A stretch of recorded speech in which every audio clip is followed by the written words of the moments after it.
ስትጽፊ ምን ታደርጊያለሽ መሰለኝ? ልብ ቅርጽ ተሰሪና በጦር ተወዩዋለሽ። እሺ አባዬ። ጎበዝ የኔ ልጅ። በይሁን ለጥ በይ። ቢመልስልኝስ አባዬ? ትንሽ ልጠብቀው። አይ ጀማሪ ነገር አይመጣ ልጠብቀው ትላለች እንዴ? አንዴ ልቡን በጦር ወቅተሽዋል። በቃ ካሁን ወዲህ እኮ እሱም አይተኛም። እሺ አባዬ በቃ። የኖላዊ ድራማ በክፍል 123 ማለት ነው። በክፍል 122 እንዳየነው እንግዲህ አስቴር የሜላትን መታሰር እስካሁን አልሰማችም ነበረ። አሁን ላይ ግን ሰምታ እንግዲህ ስትበር ከአዲስ አበባ ገብታለች ማለት ነው። በነገራችን ላይ የወይዘሮ አስቴር መኖሪያ ግን የት ነው? አምሬሌ እስከሆነ አላወቅኩም። ያው እነ ሜላት ያሉ አዲስ አበባ እንደሆነ አውቃለሁ። ግን እሷ ያለችው የት ነው? ሸዋ ነች እንዴ? ሸዋና ደሴ ምንድን ነው ልዩነቱ? ምክንያቱም እሷ ስለ ደሴ ምንም የምታውቀው ነገር የላትም። ኦኬ ከድሬዳዋ እንበላት ማለት ነው። ኦኬ ኖርማል ነው። አስቴር በጣም የምትመችና ንቁ፣ እንዲሁም ደግሞ የቤቱ ድባብ በአንድ እግሩ የምታቆመው፣ ከፈለገች ደግሞ በሳቅና በጨዋታ ደግሞ በቃ ቅልጥ የምታረግ ተወዳጅና ቆጡ ሴት ነች ማለት ነው። ቢሆንም እንግዲህ ከዚህ ቀደም በተደጋጋሚ ሜላትን እንግዲህ ስትመክራት ይቺ ሴትዮ በፍጹም አትጠቅምሽም፣ እባክሽን ልጄ ራቂያት እያለቻት ነበረ። ከእስካሁን እንግዲህ ሲሰሩ ሜላትና ወይዘሮ አስቴር አንድም የፍቅር ስሜት ወይም ደግሞ የእናትና የልጅ ወዝ የላቸውም። አንድ ላይ ሲሆኑ በቃ ጭቅጭቅ፣ ንትርክ፣ አለመግባባት፣ እልህኝነት፣ ሰጣ ገባ፣ እኔን የማውቀው አንቺ አታውቂም፣ አይ የሚነግሩሽን አንቺ በፍጹም አትሰሚም፣ በኋላ ይቆጭሻል አይነት ነበረ። ችግሮቻቸው እንግዲህ በቁጣና በማስፈራሪያ ነበረ። እንዲሁም ደግሞ የእናትነትና የልጅነት ፍቅራቸውን እንዲህ በዋዛ ነበር እንግዲህ የምናየው። ቢሆንም ግን የእናታ ልብ የወደፊትን ህይወትን ስለሚያዩ እኛ በሰዓቱ የማይታየን እነሱ ግን የሚታያቸው ብዙ ነገሮች አሉ። ሲነግሩን ግን ስለማንሰማ መጨረሻ ላይ እንግዲህ ዋጋ እያስከፍለናል ማለት ነው።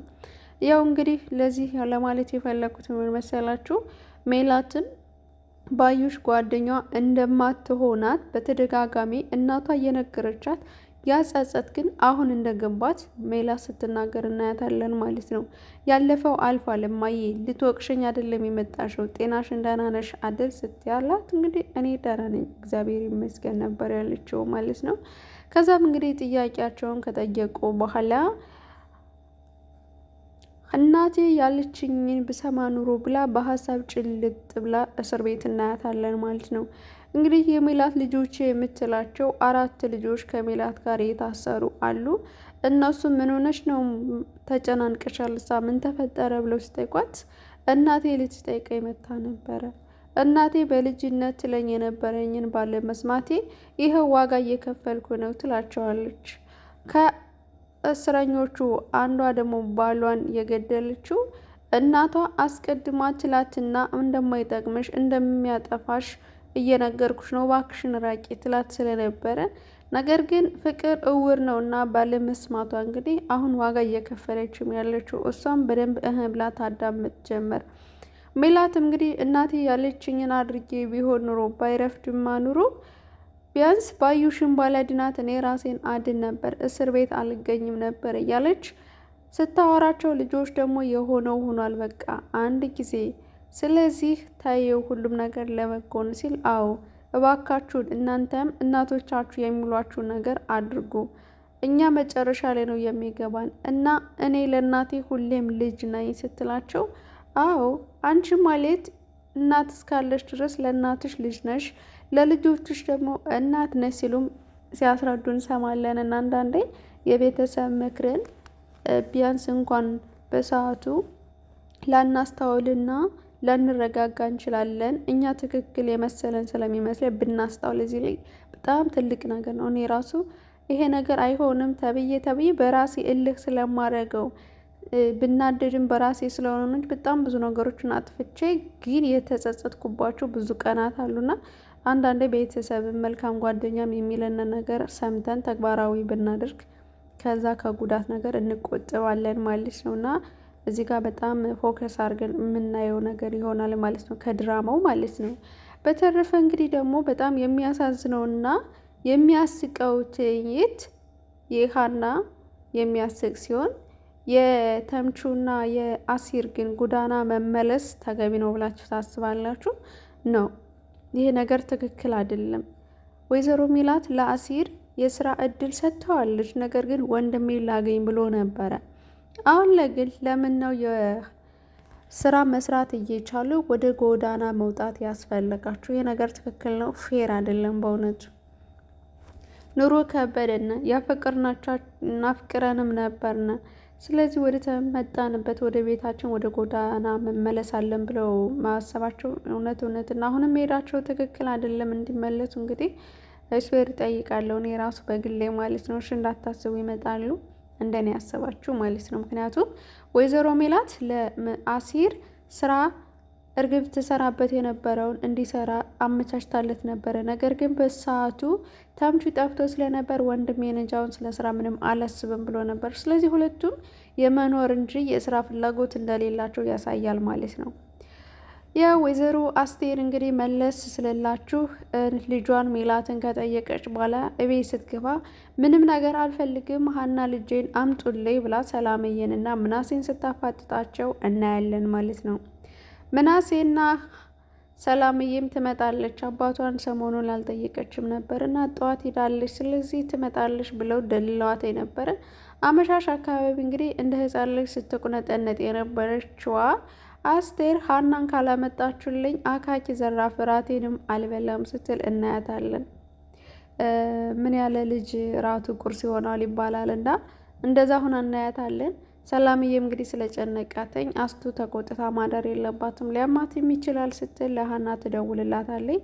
ሀናም ስልክ እንደማታነሳ እናያለን ማለት ነው። ሀና እንግዲህ አባቷ ጋር ቁጭ ብላ ነበረ። አባዬ ቃል ገብቻለሁ ድጋሚ ወደዛ ቤት አልሄድም እናንተ ጋር ነው መኖር የምፈልገው እያለች እንግዲህ እንደ ህፃን ልጅ ጥባጥቤ ስትጫወትበትም ነበረ።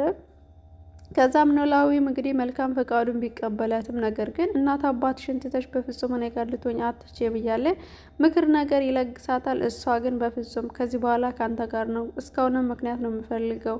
አሁን ላይ ግን ደግሞ ከማንምና ከምንም በላይ የምወዳቸውን እነ ተምቹን ቤተሰቦች በፍጹም አይወዷቸውም ስትል ለምን ብሎ ሲጠይቃት እሱን አላቅም፣ እኔ ግን ካንተ ቀጥዬ እነሱ ናቸው፣ ሌላው ነገር ሁሉ አሁን የመጣ ነገር ነው እና አባዬ ካንተ ውጭ ማንንም ማሰብ አልችልም። እዚህ የሚሰማኝ ሰላምና ነጻነት እዛ ቤት በፍጹም እየተሰማኝ አይደለም። የሚያደርጉልኝ ነገር ሁሉ ልዩ ፍጡር እንደሆንኩ ነው አለች። አህያ ከመደብ ሲሏት አመድ አለች አሉ። ተንከባከቧት፣ በፍቅር ተቀብሏት እንጂ ምን አደረጓት? አሲርን ማለት ተምቹን ተናገራችሁ ላይ ያን ያክል አካኪ ዘራፍ ማለት የለባትም። ነገሮችን በእርጋታና በትህትና ማስረዳት አለባት። ምክንያቱም ወንድሟ ምናሴ እህቱ ነች፣ ያውም ውድ የሆነችው ተናፋቂ እህት ነች። ለምን ተከላከልክልኝ? አንተ አያገባህም በእኔ ህይወት ማለት ፍጹም ስህተት ነው ለሀና ማለት ነው። ያም እንግዲህ በትዕግስት እየተከታተሏት ነው። አስቴር እንዳልኳችሁ ሀናን ካላመጣችሁ ታንቄ ሞታለሁ አለች። በስተመጨረሻም ሲነጋጋ እንግዲህ ሰላምዬ ወደ ሀና ቤት ትወስዳታለች ማለት ነው። ሀና አልጋዋን እየነጣጠፈች ቁማ ነበር ያገኘቻትኝ። ስታያትም በጣም ደንግጣ ነበረ። ቆይ ይሄ እንዴት መጣች ስትላት እንግዲህ ናፈቅሽኝ እያለቻት እንግዲህ እዛ ቤት ተመልሳ እንደማትሄድና ከአባቷ ጋር መኖር እንደምትፈልግ እንዲሁም ምክንያት ስትፈልግ ነበረ።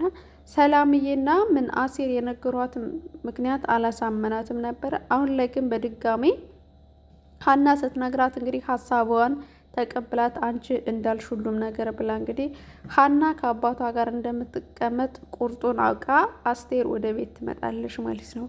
ከዛም እንግዲህ ስትመለስ ከዚህ በኋላ ሀና ወደዚህ ቤት እንደማትመለስ ነግራኛለች ስትላቸው ሰላምዬና ምናሴ ፊልማቸውን እያዩ ነበረ። እውነት ለመናገር አሴር ደንግጦ ነበረ። ነገር ግን ሰላምዬ ግን አይ ኩርፊዋ ሲለቃተኝ ትመጣለች፣ ይልቅስ ፊልማችን እንይ ነበር ስትል የነበረው። ከዛም እንግዲህ ቆይ እውነቷን ቢሆንስ እውነት፣ ስለዚህ ይቅርታ መጠየቅ አለብን ሲል እሺ ይቅርታ እንጠይቃታለን እና ስለዚህ ነገሩን ደግሞ እናያለን ብላለች። ሰላምዬ እውነት ለመናገር በጣም ነው ማደንቃት። ለምንም ነገር ማለት ነው የሆነውን ታደርጋለች፣ ለማይሆነው ነገር ግድ አይሰጣትም። አሁን ደግሞ በጣም እየተላላጣች ያለችው ሀና ነች። የሆነ እንዴት ነው እኛ ድሮ ማለት ነው ከአያቴ ጋር ስጣላ እናቴ ጋር ስጣላ አያቴ እንደዛ አይነት ነገር ነው እያደረገች ያለችው። እና ቅብጠት ይባላል። በሁሉም ተወዳጅ የሆነ ሰው መቼም ዘመናዊና ቀበጥ ስለሆነ ማለት ነው። ግን አፍንጫዬን ጉንፋን ስላመመኝ ውሃ ልጠጣበት ፓናዶል የት አለ? በመድኃኒዓለም የት ነበር ያደረኩት? አሁን እዚህ ሰው ለበለብ ልቤ ጠፋ እኮ። ቆይ ፓናዶል ልውሰድና ላውጋ ማለት አንድ አፍንጫ የተነፍስም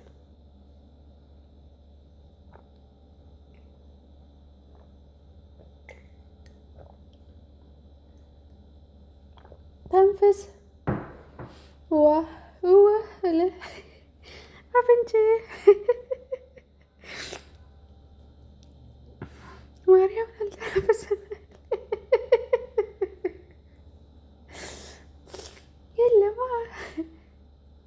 አፍንጫ ያልተነፈሳለ። አረ ቆራጥ አፍንጫ። አረ ተይ በመድኃኒዓለም ተይ እንዴ! ምንሽ ተይ እንጂ በዚችው እንኳን አትኩራሪባት እንዴ! ሞተር ቀነስኩ እንዴ? በቃ ሰሞኑን በቃ ከአሜሪካ አስመጣልሻለሁ። አፍንጫ አሁን ተንፍሽና በደንብ ላውራ። በስመ አብ አፍንጫዬን ይዞኛልና ማለት ነው። ሌላ እንተውት በቃ ዝም ብላችሁ ማለት ነው። እኔ ማለት ነው ሀና ያሳቀች ነገር አሲርን እሰይ መጣ ብላ ደስ ብሏት ታርቃ ለአባቷም እንግዲህ ለሽበው አባዬ አያቴ መጣች፣ ከዛ ደግሞ አሲር መጥቶ ይቅርታ ጠየቀኝ ብላ ደስ ብሏት የምር የሆነ በቃ ይችልሽ ልባ ወደ አሲር ተመለሰ። በጣም ደስ ይላል ብዬ ልቤ 90 ዲግሪ እየመታ ከዛ ስላቸዋለሁ። አባትየውም በመታረቃቸው እውነት ለመናገር በጣም ደስ ብሎታል። እሺ በሉ ጠጡ ታኙ ማለት ነው። አባትና ልጅ አባዬ ብድግ ሌሊት ከሌሊቱ 6 ሰዓት ሩብ ጉዳይ ለ7 ደቂቃ ሆኗል ማለት ነው። ሰው ናፍቆ ያውቃል? ምን ነው ልጅ ሀንዬ? እዝራ ወንድምሽ አይደለም የክላስ ተማሪ በለው ወሎ እየዋለ በቃ ነዘረው ማለት ነው። አባትየው ሸቦ እና ማለት ነው። እኔ የጠበቅኩት እዝራን እንደምትወድ ሳይሆን ሪሊ ማለት ነው። በዛን ሰዓት እኔ በቃ አሲር ናፈቀኝ የምትል መስሎኝ ነበረ። እዝራ አልጠበቅኩ። እንደው ምኔቱ ጡዝ ነሽ? ኧረ ሀና ታይ ማርያምን ግፍ ነው በእውነቱ። እሱ ቼክ አላረጋትም። ቼክ ሳያረጋት እንግዲህ ገንዘብ ስለሌለው ትምህርት ስለሌለው ስራ ስለሌለው ሙዳና ስለሆነ ሌባ ስለሆነ ነው ተወዳጅ ያልሆነው። ቆይ ምን አስባ ነው ግን? የምር ማለት ነው እንደ ሰው ስናስብ በጣም ከባድ ናት። ሜሉ እያይዘሽ እኮ በስመ አብ እኔ አልጠበቅኩም። በቃ ሀና እንደዛ ትላለች። ምክንያቱም በፍቅር እንግዲህ እቅፍ አርጋው ሰላም አውርደው ስቆ ተሳስቆ እሱ ጸጽቶት ሀና እኛን ለካ ትወደናለች፣ እኛ እሷን እንደምንወዳት እንጂ እሷ እኛን እንደምትወደን በፍጹም አልተረዳንም ነበር ብሎ በጠዋቱ እንግዲህ ሂዶ ይቅርታ ጠይቆ ምንም ነገር አትበይኝ እቅፍ አርጌ ብቻ ብሎ ከዛ በኋላ ያን ሁሉ ነገር እረስታ እዝራ ናፈቀኝ ጉንጯን እኮ ስለሳማት ነው። ነገ ደግሞ ያንን ከንፈሯን ቢነክታት ማለት ነው በቃ ያሳየ ብላ ነበር የምታባረረው። አባትየው ግን ምርጥ አራዳ ነው። የጦር ልብ ላኪለት ብሎ እንግዲህ የጦር ልብ ልካለታለች እና ያለን በቀጣዩ ማለት ነው።